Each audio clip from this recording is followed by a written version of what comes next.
Hey guys, Aura 1 through 4 here. You know what I love? I love going to Philly Regional, being on the bubble in the final round.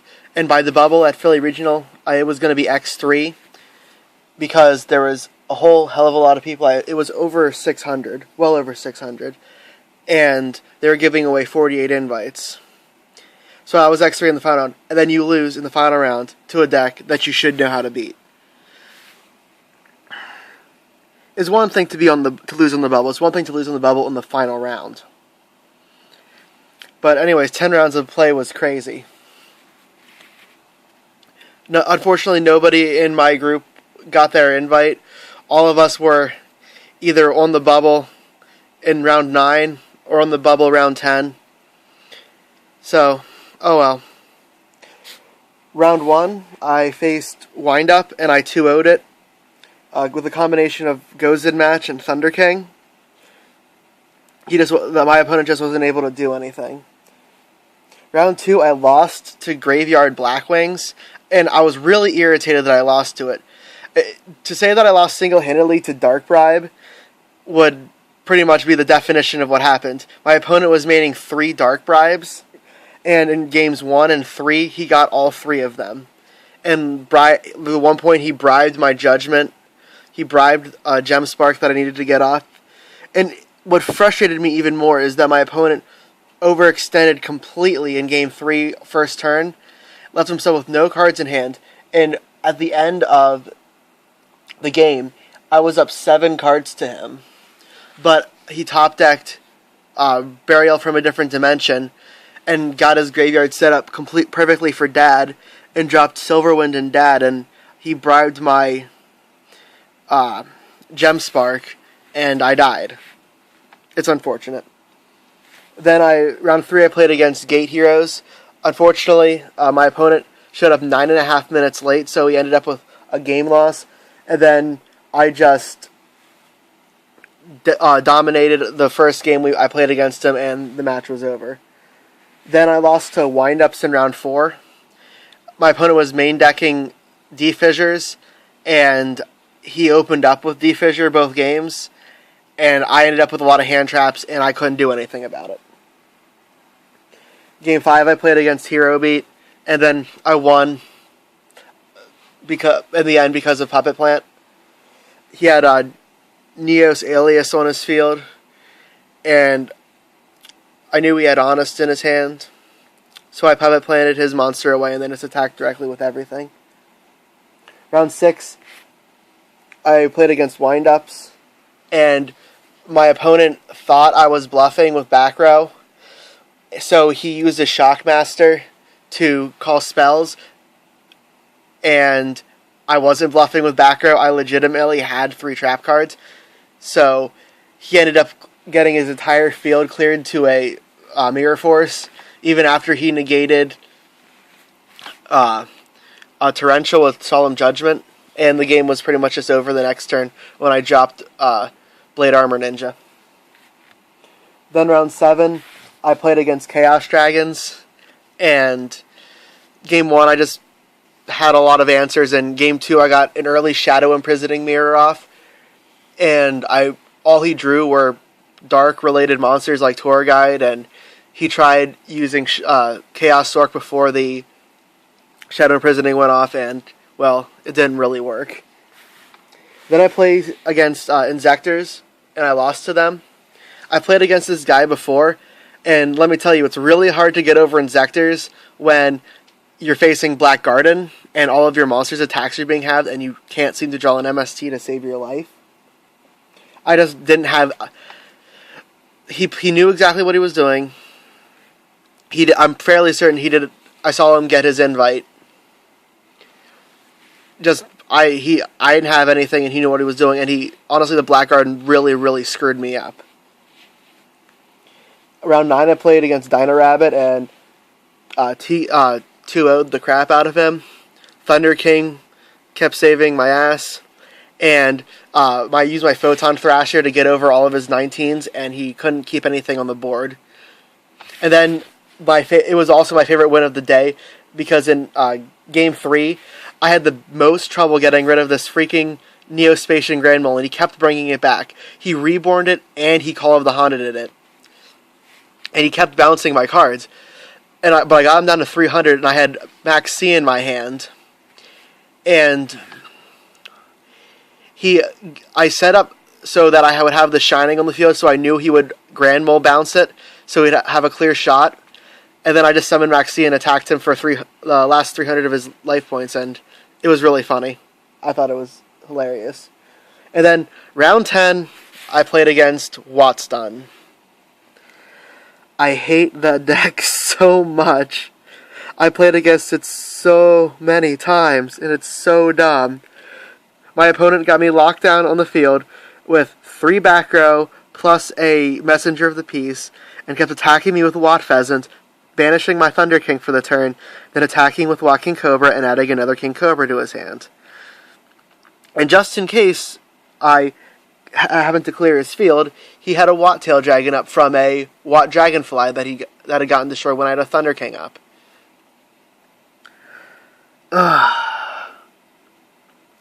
Oh well, it happens. Anyways, deck I ran was Light Hero Beat. I felt that it would give me a better matchup against Geargia if I made it more Light Beat related. Ironically, I didn't even face Geargia today. But pretty much every single round there was Geargia playing around me, so whatever. Anyways, here's the deck. 1 Stratos and 3 Elemental Hero Neos Alias. These are the only heroes in the deck. So I'm calling it Light Hero Beat, but it probably should just be Light Beat. Then 3 Thunder King Raios. It's a really good card right now. Nice beater, it's a light. Can help protect. Stops Geargia pretty good. 2 Photon Thrashers, special summon, and it can help you with your Xyz a little bit more. Plus, the 21 is really important. It can force Thunder Kings, and it can get over things like Geargia Armor. Like anything with 19 is such a big number this format, because Geargia Armor has 19 defense, Thunder Kings are 19, Aliases are 19, Sabersauruses are 19, Snowman Eaters are 19. So I figured 21 and a special summon a Light Warrior so I can Rhoda him was really good. Next, I teched 1 DD Warrior Lady. Loved this tech. It helped me get rid of some key cards, and I set it face down. And one of my opponents that was playing Windups had a Windup Zen Mines that they attacked into it thinking it was going to be a Snowman Eater, then he could pop it. Oh no, it's DD Warrior Lady. Banish! Then, speaking of Snowman Eaters, I was running 2 Snowman Eaters. 1900 defense, it's really solid. Destroys an opponent's monster, helps take care of some problems. Plus, it can sit on the field for a while if it needs to. 1 Effect Veiler. It's a light monster, so I can fuse with it. And I guess I can stop some things in game 1. But I felt that Max C was going to be more important, and some other cards were going to be more important right now than Effect Veiler, so I kept 1 in the main, but I put 1 on the side. 2 Max Cs.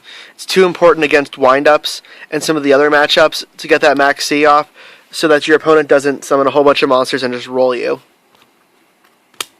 Then 1 Honest. This card won me a bunch of games because people often are not expecting the Honest. Plus, it's a 1900 defense, so it is hard to get over.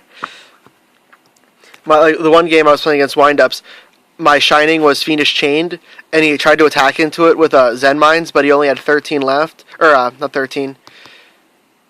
Some number left, I forget. And then I just dropped Honest for the game. Those are all the monsters I was running. Their number is 16. This deck does total up to 42 cards. Magic, you got Reborn, Dark Hole, Heavy Storm, Book of Moon, your staples. 2 MSTs to take care of the back row problems. 2 Pot of Dualities for consistency. 1 Rhoda and 2 E-Emergency Calls to add stuff to your hands. 3 Gemini Spark. I think this is like the best card in the deck just because of the versatility of the card, plus its easy ability for you to plus and dodge things. Like I gem sparked over so many bottomless trap holes this weekend, it wasn't even funny. And then 2 Miracle Fusions. I cut this down to 2 because it was pissing me off how often I was drawing it, and it was just going to be completely dead. And I figured I only have 4 heroes in the main deck right now. I can't be focusing as much on the Miracle Fusions. And I was really glad I made that decision. Magic is also 16, and now down to my 10 traps. Got 2 TTs, really good card. 2 Bottomless, helps you take care of things like Thunder King and other big monsters. Plus it helps get rid of problems before they happen. 2 Solemn Warnings and the Solemn Judgment, because the Solemn Brigade is good. Then I teched a Mirror Force and a Dimensional Prison. I was bouncing between if I wanted 2 of one or 2 of the other, but I thought they're both are really good in their different ways. Like, this is really good for taking out things like against decks that you think are going to be running Starlight Road, things that you want to banish instead of destroy, like against the Shining, or, I don't know, against the monsters that you want banished. And Mirror Force is a really good field clearer, so I ran one of both, each. And then 1 Hero Blast.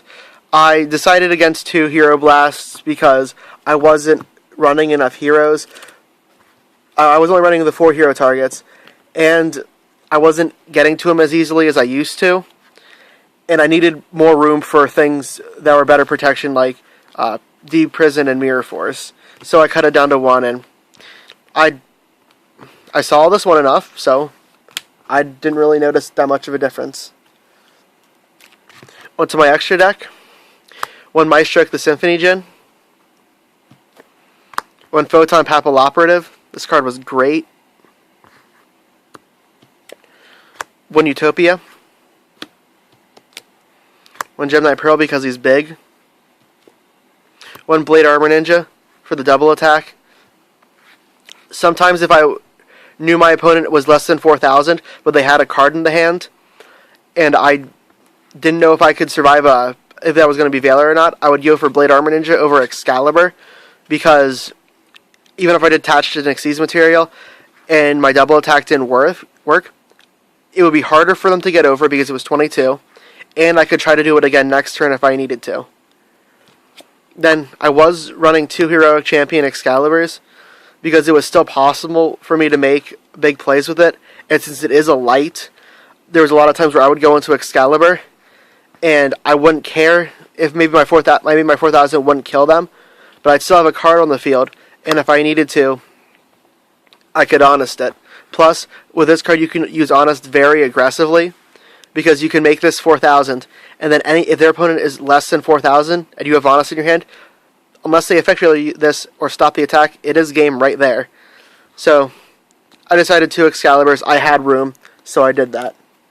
1 Chimera Tech Fortress Dragon for against machine matchups, primarily Geargia. I just wanted more room in the side deck. 1 Hero Gaia, Great Tornado, Nova Master, Absolute Zero, Scuridao, and then 2 copies of The Shining.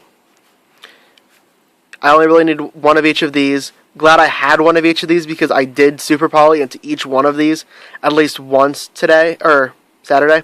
And then the 2 The Shinings because it's The Shining and that's what I usually went for. That's all for the extra deck.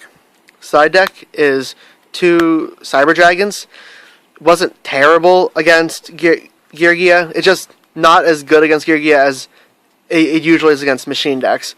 Honestly, in my testing, it's been better against the Karakuri Geargia variant than the traditional Geargia variant, just because the Karakuri one is more likely to put Geargias and machines face up, as opposed to the regular Geargia because they're mostly set. 2 Puppet Plants for the hero matchup, and in case I randomly ran into Gravekeepers, because I did see a couple of those, but primarily for the hero matchup. Really like it. Kind of great when you're grabbing something big. The second Effect Veiler, just for those decks that Effect Veiler is more relevant against them than Maxi, or when Effect Veiler is really important with Maxi, like Windups. The third MST for back row heavy decks and Dark Worlds. 2 Forbidden Chalice. This card was like the MVP of my side deck. This card killed so many Windup rabbits, it isn't even funny. like every single wind-up matchup I played against, I would activate a Mass Destruction card, and they'd try to dodge with Rabbit, and I'd just Chalice it. Plus, my opponent tried to attack into my Thunder King with his Thunder King, and I just Chaliced my Thunder King. It was great. I sided the 2 Super Polys. I bumped these over to the side deck, because the only 2 decks that Super Poly is really, really good against is Dino Rabbit and the Mirror Match, at least in my opinion. Against a lot of other decks, it's just sort of mediocre, and sort of just minuses you. One Gozen match. I was really hesitant on this last slot, but I decided on Gozen match, because I figured against the wind-up matchup, and if I somehow randomly ran into Synchrocentric, I knew Gozen match could really screw them up. And what do you know, I ran into wind-ups, and Gozen match really screwed them up. 2 Shadow Imprisoning Mirror for Inzektor and against Dark World, and it ended up being really good against Graveyard Blackwings and Chaos Dragons. Unfortunately, I lost to the Graveyard Blackwing deck, but in Game 2 when I did get Shadow Imprisoning Mirror, he couldn't do anything and he lost really, really quickly. And then 2 Needle Ceilings, because I think it's really important to essentially run 4 Torrentials against wind-ups.